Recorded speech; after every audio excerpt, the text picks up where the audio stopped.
was made up of communists. They were surrendering the Latvian flag for the right to fly the hammer and sickle.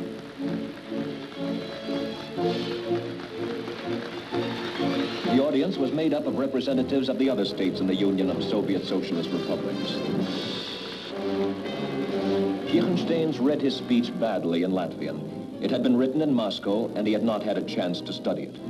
His audience did not understand it. They applauded on cue with machine-like precision when they heard the names of Soviet leaders.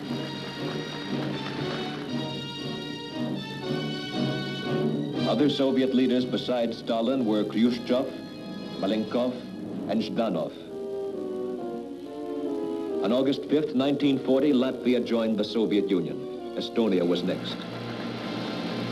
Joining in the applause were Molotov, Mikoyan, and Gaganovich. An enthusiastic demonstration speeded Kirchensteins on his way home. There is little doubt that what had taken place was a triumph of communist planning. For Kirchenstein's welcome back to Latvia, Soviet troops were the guard of honor. The red flag was flying over Latvia. It would also replace the flag of Estonia.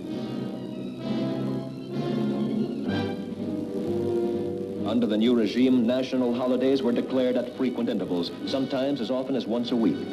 On these occasions, stores, factories, and offices were closed, and the people were ordered into the streets for mass demonstrations. The theme was the promise of the future, the dawning of a new era of peace and prosperity. After a while, there were 2 holidays a week. Latvia, as a free nation, had ceased to exist.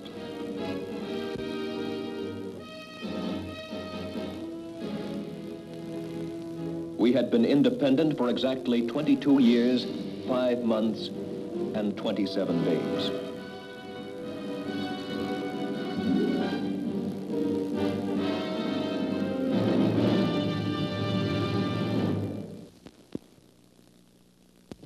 Our new constitution was sent from Moscow. Kirchensteins appointed the Latvians to administer the new government.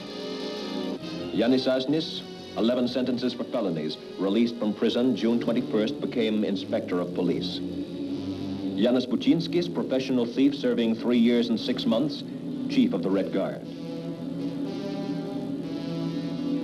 Abram Zipe, housebreaker, serving a 4-year sentence, became officer in charge of housing.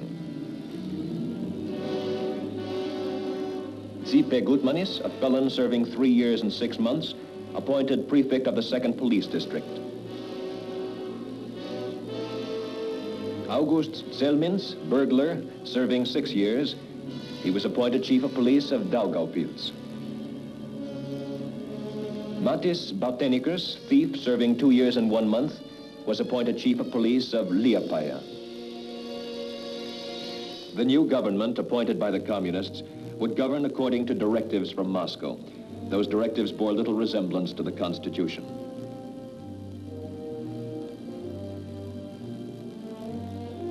The communist propaganda machinery went into action immediately, reaching into every aspect of our lives, telling us that we were still free and showing us the benefits of citizenship in the Soviet Union. It was obvious that the machinery had been set up and ready for a long time.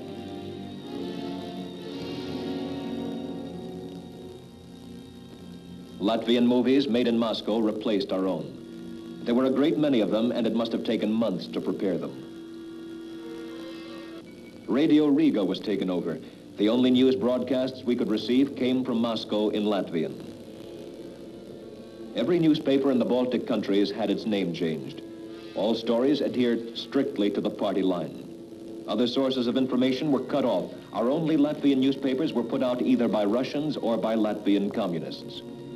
New books suddenly appeared in tremendous quantities and were followed by new poems and articles supposedly written by well-known Latvian writers. New plays appeared too, like this one presented for our children. The character with a long nose symbolizes the spirit of childhood. He is being given a map of the world. The red scarf is supposed to be a magic key that will give him control over the entire world. The play, to its juvenile audience, was quite believable.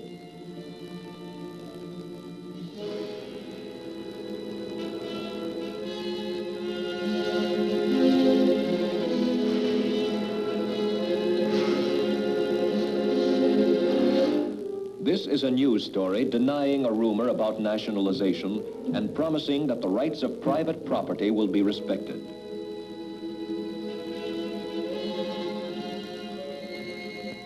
This one, less than a week later, announces nationalization for the biggest banks and industries. What actually happened was that everything was nationalized. All assets other than purely personal belongings were declared to be the property of the state. And with the help of Moscow trained supervisors, everything was inventoried down to the last nut and bolt.